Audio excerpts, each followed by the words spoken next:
दोस्तों नमस्कार। Indian economy में हम लोग बजट पढ़ रहे थे और बजट में हम लोगों ने राजकोषीय घाटे के विषय में पढ़ा, राजस्व घाटे के विषय में पढ़ा, प्रभावी राजस्व घाटा और प्राथमिक घाटा। हमने ये सब पढ़ा हुआ है। कल हमने एफआरबीएम एक्ट के बारे में पढ़ा।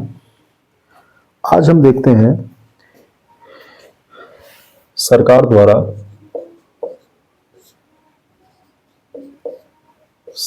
द्वारा घाटे को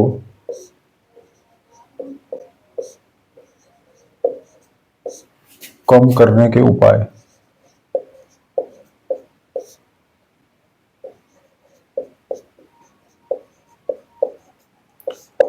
सरकार द्वारा घाटे को कम करने के उपाय।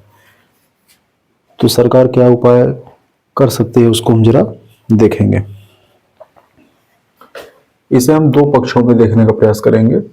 पहला, सरकार अपने आय पक्ष में क्या करेगी और सरकार व्यय पक्ष में क्या करेगी। दोनों पहलुओं को हम सबसे पहले देखेंगे। तो हम देखते हैं कि आय पक्ष की स्थिति में सरकार क्या कर सकती है। तो देखो भाई, सरकार क्या करेगी। सरकार अपने इनकम को बढ़ाने का प्रयास करेगी। सरकार की जो भी प्राप्तियां होंगी, सरकार उनको बढ़ाने का प्रयास करेगी। तो सरकार अपनी प्राप्तियों को कैसे बढ़ाएगी, इसके लिए सरकार कर सकती है विनिवेश। क्या करेगी? सरकार विनिवेश कर सकती है। विनिवेश करेगी तो सरकार को क्या मिलेगा? सरकार को पूंजी मिलेगा। हमने बताया था विनिवेश क्या होता है। तो विनिवेश आप जानते हैं, जो सरकारी उपक्रम होता है जिसे हम पब्लिक सेक्टर यूनिट कहते हैं, इसमें सरकार की हिस्सेदारी कम होना। मान लो सरकार का कोई पीएसयू है और सरकार की उसमें हिस्सेदारी 100% है। सरकार ने अपनी 20% हिस्सेदारी बेच दी, तो पब्लिक सेक्टर यूनिट में, मतलब उस सरकारी कंपनी में सरकार की हिस्सेदारी कम हो गई। तो सरकार ने जैसे ही 20% की हिस्सेदारी बेची तो सरकार को क्या मिला? सरकार को मिला पैसा। ठीक है, सरकार की इनकम बढ़ गई। तो विनिवेश के माध्यम से भी सरकार अपनी इनकम को बढ़ा सकती है। दूसरा, अपनी हिस्सेदारी न बेच के पूरे का पूरा पीएसयू ही बेच दिया जाए, मतलब सरकार की 100% हिस्सेदारी खत्म। तो ये क्या है? ये है निजीकरण। ये क्या है? निजीकरण। निजीकरण के द्वारा भी सरकार अपने आय पक्ष में वृद्धि कर सकती है। कैसे कर सकती है? अगर कोई सरकारी कंपनी का निजीकरण हो गया तो दो फायदा। पहला फायदा, सरकार को पूंजी मिलेगा। दूसरा फायदा, सरकार जो इस पीएसयू पे प्रतिवर्ष खर्चे कर रही थी, जैसे कर्मचारियों को वेतन, पेंशन, मेंटेनेंस या जो अन्य खर्चे हैं, अब वो सरकार को नहीं देना पड़ेगा। ठीक है, तो इस तरीके से भी सरकार अपने आय पक्ष में वृद्धि कर सकती है। आपको ये लगेगा कि इससे फायदा भी तो हो रहा था, वो भी सरकार को नहीं मिलेगा, तो ठीक है, वो बात की बात है। हम फिलहाल उस पक्ष पे ध्यान नहीं देंगे। तो विनिवेश के द्वारा भी सरकार अपनी इनकम को बढ़ा सकती है। निजीकरण के द्वारा भी सरकार अपने इनकम को बढ़ा सकती है। और सरकार देखो क्या कर सकती है। सरकार टैक्स को बढ़ा सकती है। टैक्स में वृद्धि करके सरकार अपने आय पक्ष में मजबूती ला सकती है, अपनी इनकम को बढ़ा सकती है। इसमें देखो दो तरीका है। एक, सरकार टैक्स रेट में वृद्धि कर सकती है, और दूसरा, सरकार टैक्स बेस में वृद्धि कर सकती है। आप टैक्स रेट में वृद्धि करेंगे तब भी टैक्स बढ़ेगा, आप टैक्स बेस में वृद्धि करेंगे तब भी टैक्स बढ़ेगा। अब सरकार पर निर्भर करता है कि वह टैक्स रेट बढ़ाए या टैक्स बेस बढ़ाए। मैंने एक दिन आपको टैक्स रेट और टैक्स बेस में अंतर बताया था, आज इसको फिर समझ लीजिए कि टैक्स रेट क्या है और टैक्स बेस क्या है। देखो, जैसे कोई विषय है, कोई मद है और इस पर पहले से कर लगा हुआ है, तो इस पे कर की दर को बढ़ाना वो क्या है, वो है टैक्स रेट में वृद्धि। मान लो साबुन, साबुन कोई मद है, कोई वस्तु है, कोई विषय है, इस पर टैक्स हम दे रहे हैं 12%। सरकार को लगा कि हमें पब्लिक से ज्यादा कर वसूलना चाहिए, तो इन्होंने इस 12% को बढ़ा के कितना कर दिया, 18%।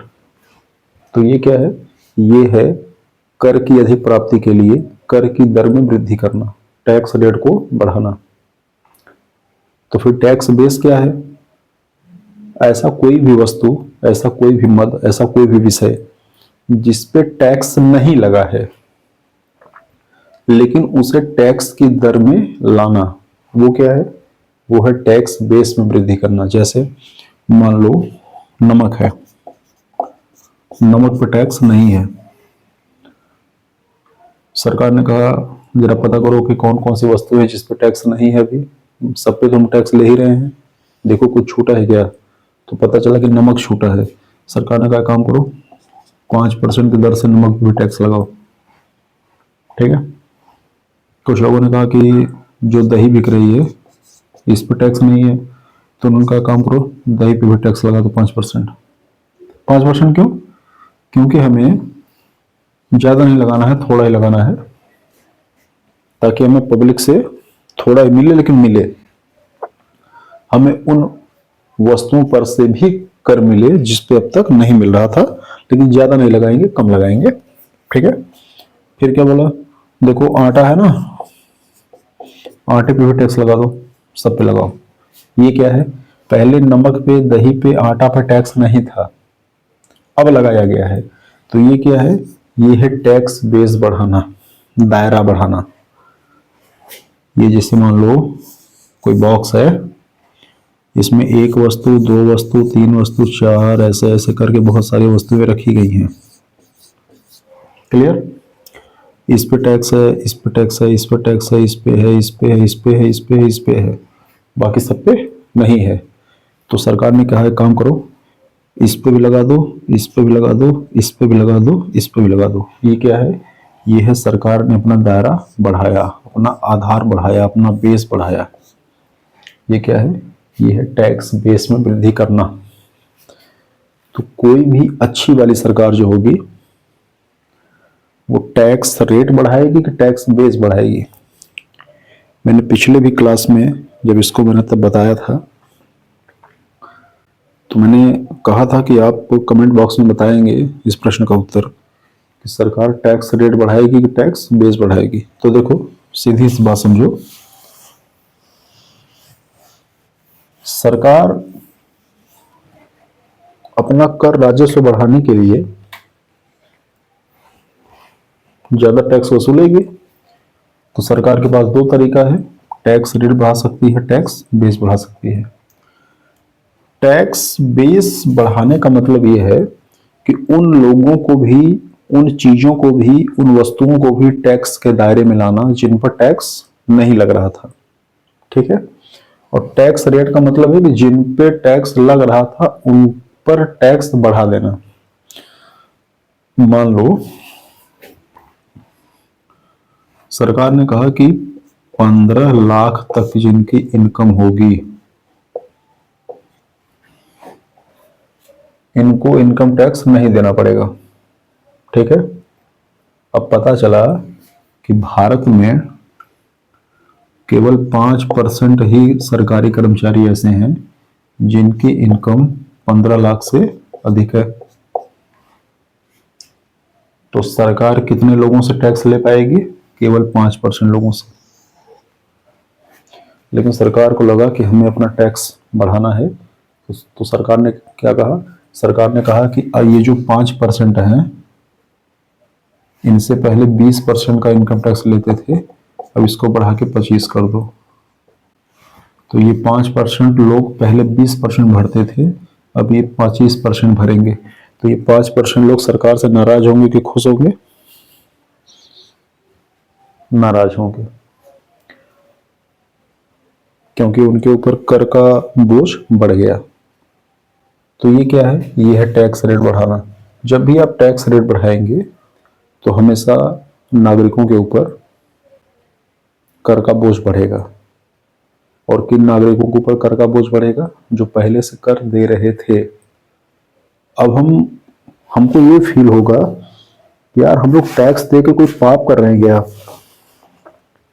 मतलब हम ही लोग दे रहे थे, सरकार को पैसे की आवश्यकता पड़ी तो हम ही लोगों से और वसूलने लगे। जो पहले भी नहीं दे रहे थे वो आज भी नहीं दे रहे हैं। तो भारत में या किसी भी देश में गरीब होना ज्यादा फायदेमंद है कि पैसे वाला होना ज्यादा फायदेमंद है? तो लगेगा यार चलो ठीक है, मतलब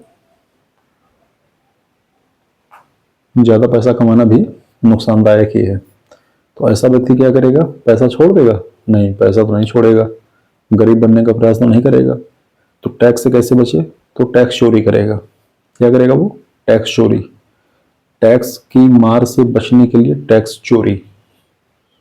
क्लियर? तो इससे उस व्यक्ति का भी नुकसान है और सरकार का भी नुकसान है।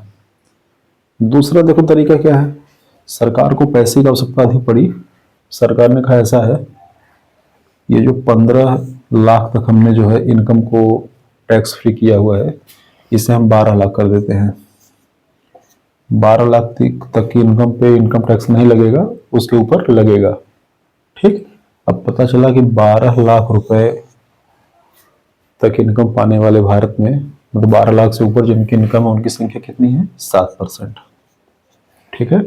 पहले सरकार कितना लेती थी? पहले सरकार लेती थी मान लो 20%। अब भी 20% ही ले, कोई समस्या नहीं है। पहले सरकार 5% लोगों से टैक्स लेती थी, अब ये दायरा बढ़ के कितना हो गया? 7% हो गया। तो इससे क्या होगा? इससे सरकार 2% अधिक लोगों से टैक्स ले पाएगी। मतलब सरकार को जो पैसा चाहिए था वो पैसा यहां से बढ़ के न मिला, बल्कि यहां से मिल गया। पहले 5% लोग टैक्स देते ही थे, अब कितने देंगे? अब 7% देंगे। तो जो टैक्स का बोझ केवल 5 पे पड़ रहा था, और अब वो बढ़ के कितने पे हो रहा है? 7 पे हो रहा है। मतलब 5 लोगों का भार 2% लोगों ने उठा लिया। मतलब कि जो अतिरिक्त बोझ केवल 5% लोग बर्दाश्त कर रहे थे, अब वह 2% भी बर्दाश्त करेंगे, 5 पर अतिरिक्त बोझ नहीं पड़ेगा। 2% वालों के साथ क्या होगा? 2% वाले वही हैं कि जो पहले टैक्स नहीं दे रहे थे, अब थोड़ा सा देंगे। थोड़ा सा देंगे मतलब उनके ऊपर भी थोड़ा सा उसका प्रभाव पड़ेगा। ठीक है ना? चलिए कोई बात। तो ये टैक्स हो गया। अब देखो दूसरा क्या होगा। सरकार क्या कर सकती है? सरकार कर चोरी को रोकने का प्रयास करेगी, क्योंकि सरकार को प्राप्ति कहां से होगी? सरकार को पैसा कहां से मिलेगा? टैक्स से मिलेगा। सरकार को पैसा कहां से मिलेगा? सरकार को पैसा मिलेगा टैक्स से। तो देखो सरकार को जब टैक्स से पैसा मिलेगा तो भैया इसका मतलब ये है कि सरकार को ऐसी व्यवस्था बनानी पड़ेगी कि लोग टैक्स की चोरी ना कर पाए, क्योंकि टैक्स की चोरी ही कर लेंगे तो सरकार को टैक्स मिलेगा कहां से? कम मिलेगा, तो सरकार की इनकम कम होगी। तो अगला काम क्या कर सकती है सरकार? टैक्स चोरी को रोक सकती है, रोकने का काम कर सकती है, कोई प्रभावी कानून बना के या कुछ भी करके। अगला क्या होगा?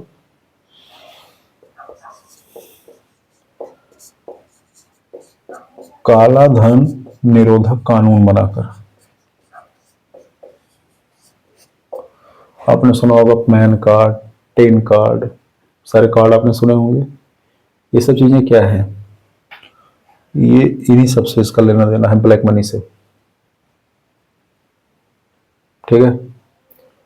मतलब ऐसा पैसा जो हमारी अर्थव्यवस्था में अनऑथराइज्ड रूप से रन कर रहा है, वो क्या है? वो ब्लैक मनी है। ठीक है, तो इस पे भी सरकार इसको लागू करके भी अपने इनकम को बढ़ा सकती है। देखो भाई, अगला जो बड़ा इंपॉर्टेंट है जिसको हमें समझना है, अगला उपाय है सरकार का आकार कम करना। सरकार का आकार कम करना। सरकार का आकार कम करना, देखो इसको अलग से समझेंगे।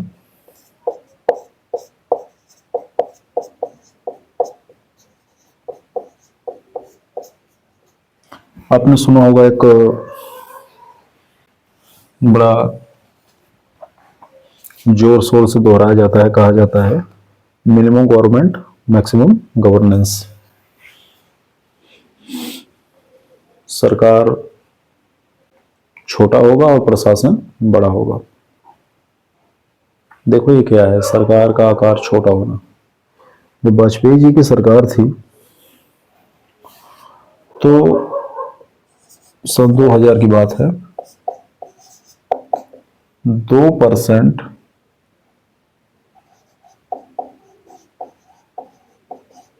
प्रति वर्ष की दर से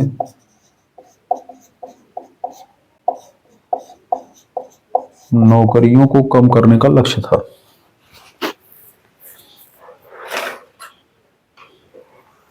ऐसा क्यों था? ऐसा इसलिए था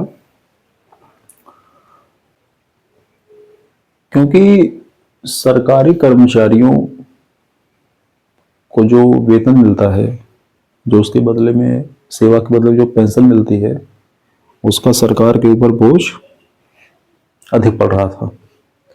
तो सरकार को अपना घाटा कम करना है। सरकार को घाटा कम करना है तो सरकार क्या करेगी? सरकार कुछ पॉलिसी बनाएगी, कुछ टारगेट बनाएगी। उस टारगेट में ये भी है कि हमें सरकारी भर्ती कम से कम करनी है, पदों को समाप्त करना है। ये भी हो सकता है कि जो नियमित भर्तियां हो रही हैं उसमें थोड़ा सा हमें डिले भी करना है। तमाम जो भी हथकंडा वो बना सकते हैं। तो ये उसी समय की बात है ये। और उसी के आसपास एम ए सहगल समिति आई थी। एम ए सहगल समिति, ये क्या लाए थे? ये एनपीएस लाया था। एनपीएस क्या है? ये न्यू पेंशन स्कीम है। आप लोग एक विवाद सुनते होंगे, आज भी डिबेट्स का विषय है। एनपीएस बनाम ओपीएस। ओपीएस माने ओल्ड पेंशन स्कीम और एनपीएस मतलब न्यू पेंशन स्कीम। ठीक है, न्यू पेंशन स्कीम, इसी को नेशनल पेंशन स्कीम कहते हैं। अब इसमें क्या है? ओल्ड पेंशन स्कीम में क्या है, न्यू पेंशन स्कीम में क्या है? तो इसमें आपको जो पेंशन मिलेगा वो आपके हर महीने की आपकी सैलरी से एक निश्चित कटौती होगी। उसी पैसे का एक कॉर्पस बनेगा, एक फंड बनेगा, और उसी फंड से आपको रिटायरमेंट के बाद पेंशन दी जाएगी। जबकि ओल्ड पेंशन स्कीम में ऐसा कुछ नहीं था। पेंशन का बर्डन जो है वो सरकार के राजकोष पे पड़ता था। अब ध्यान दीजिएगा, पेंशन का खर्च कैसा खर्च है? ये राजस्व व्यय की कैटेगरी में आता है। अब राजस्व व्यय यदि सरकार का बढ़ेगा तो राजस्व घाटा बढ़ेगा, और राजस्व व्यय बढ़ने का मतलब है कि सरकार उसे प्रोडक्टिव खर्च नहीं मानती, ना तो उससे सरकार की देनदारी कम हो रही है और ना तो सरकार की परिसंपत्ति का निर्माण हो रहा है। तो ऐसी स्थिति में सरकार ने अपने आकार को संकुचित करने का प्रयास किया। तो क्या सिर्फ सरकारी कर्मचारियों पे ही ऐसा हुआ? नहीं, कि सरकारी कर्मचारियों पे ही ये व्यवस्था नहीं लागू हुई।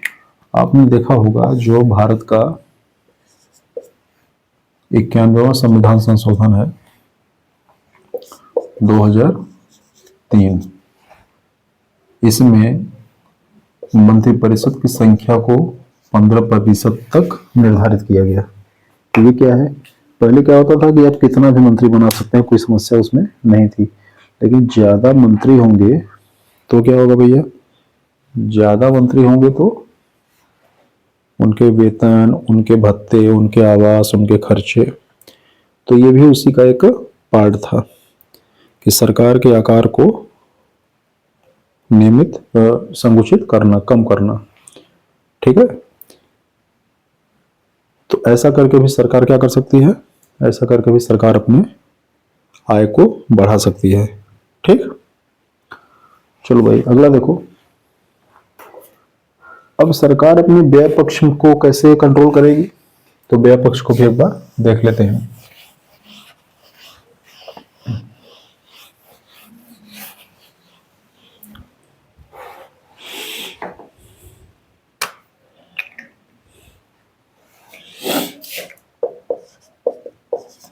सरकार पेंशन को खत्म करेगी, ये हमने पहले बताया था।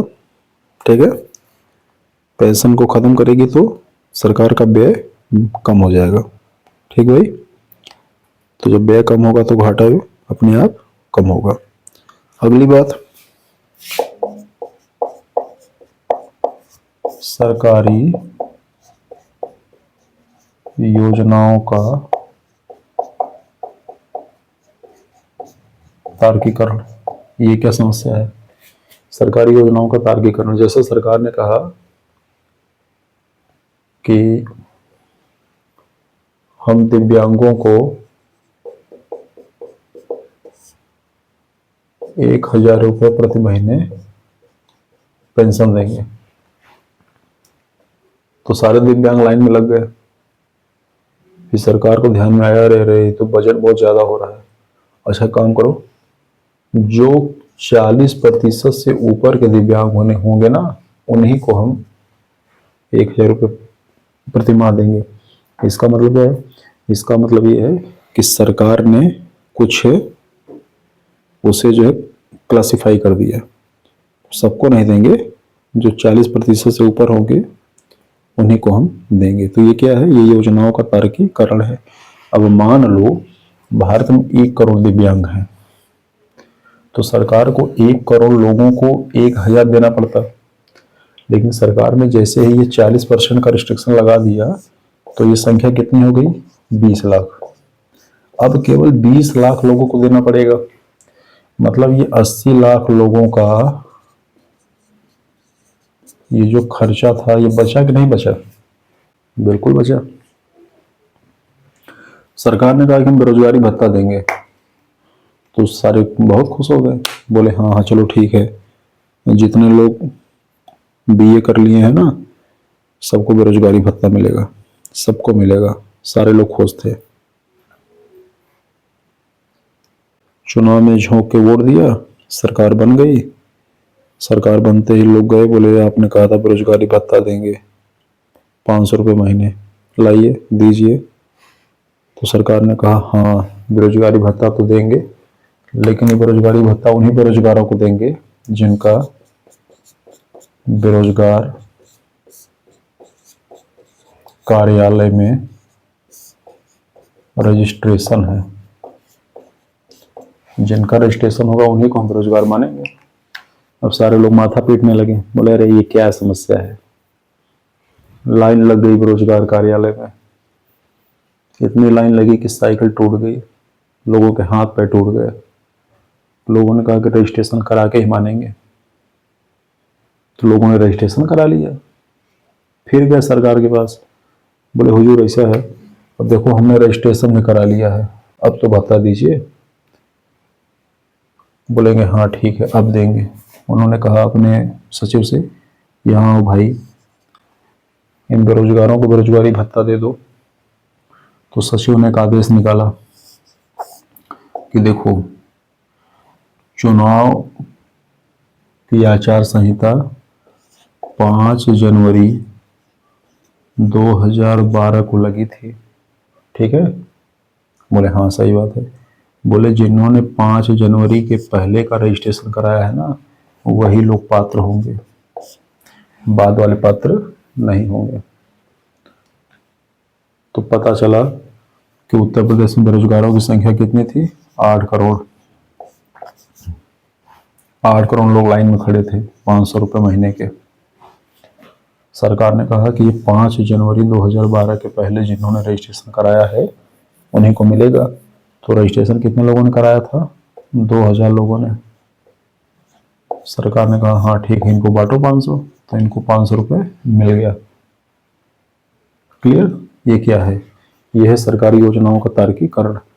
मतलब ऐसे रिस्ट्रिक्शन लगा देना कि उस योजना से वही लोग आच्छादित हो पाए जो वास्तव में उसके हकदार हैं। ठीक है? तो सरकार इससे क्या करेगी? सरकार इससे अपने व्यय में कटौती करेगी, अपने व्यय को कम करेगी। ठीक? सरकार अगला क्या कर सकती है? सरकार सब्सिडी का जो आकार है इसको कम कर सकती है। बिल्कुल कम करेगी। आपने पहले देखा होगा 2014 में जब सरकार बनी तो पेट्रोल पंप पे बड़े बड़े होर्डिंग लगाए गए। उसमें ये लोगों से अपील की गई कि गैस सिलेंडर पर सब्सिडी को छोड़ दीजिए। तो मान लो उस समय सब्सिडी मिलती थी 400, लोगों ने छोड़ दिया, कोई समस्या नहीं है। धीरे धीरे सब्सिडी क्या होती गई? कम होती गई। अब शायद कितना मिलता है? अब 45 या 50 रुपये सब्सिडी आता है। तो कितना हो गया सब्सिडी? 1/8 या 10 गुना। तो सरकार ने क्या किया? सरकार ने सब्सिडी को कम कर दिया। क्योंकि सब्सिडी देने से भी सरकार को अपना व्यय बढ़ा हुआ लगेगा। तो सरकार का व्यय जब बढ़ेगा तो सरकार का घाटा बढ़ेगा। तो सरकार ने अपने सब्सिडी का आकार कम कर लिया। ठीक? अगला देखो डीबीटी। डीबीटी क्या है? Direct benefit transfer. ये क्या है? डायरेक्ट बेनिफिट ट्रांसफर क्या है? पहले देखो क्या होता था, सरकार स्कूल के बच्चों को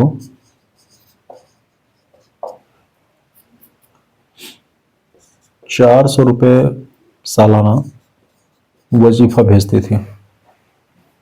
ठीक है? तो स्कूल वाले इसमें 2 तरीके से पैसा कमा लेते थे। पहला, वो बच्चों का फर्जी एडमिशन कर लेते थे। क्या कर लेते थे? फर्जी एडमिशन। मान लो स्कूल में पढ़ने वाले जितने बच्चे हैं 50 बच्चों का एडमिशन एक्स्ट्रा कर लिया। या तो ये बच्चे एग्जिस्ट नहीं करते हैं या तो इनका किसी अन्य विद्यालय में एडमिशन है। तो इन 50 बच्चों का भी 400 रुपए के हिसाब से स्कॉलरशिप आ गया। ठीक? वो पैसा कहाँ जाता था? स्कूल मैनेजमेंट के पास। दूसरा तरीका ये क्या करते थे, यदि बहुत रेनाउंड स्कूल है, वो फर्जी एडमिशन, फर्जी नामांकन नहीं करता था, तो क्या करता था, वो बच्चों को 400 रुपए की जगह 350 रुपये देता था और 400 के रसीद पे साइन करवाता था कि हाँ हमको 400 मिला। ये 2 तरीका होता था। सरकार ने कहा नहीं नहीं नहीं नहीं, ऐसा नहीं होगा। ये पैसा स्कूल के अकाउंट में नहीं आएगा, ये पैसा आएगा बच्चों के अकाउंट में। किसमें आएगा? बच्चों के अकाउंट में। कैसे आएगा?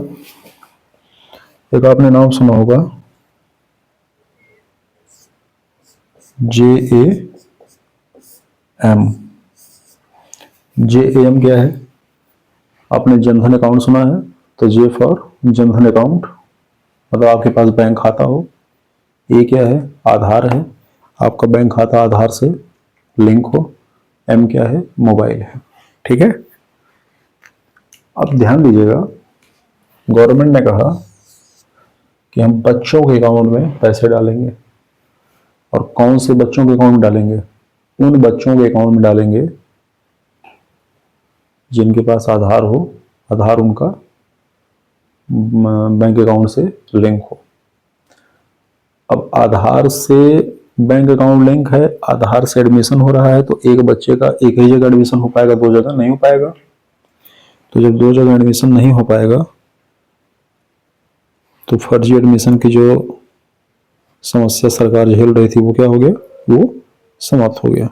ठीक है भाई, तो इससे भी क्या है, इससे भी सरकार अपने विपक्ष को नियंत्रित कर सकती है।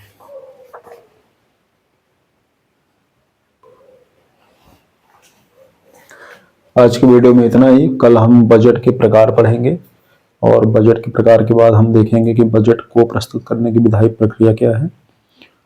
संभवतः ये मुझे लग रहा है कि 2 या 3 क्लास और चलेगा इसका, बजट का।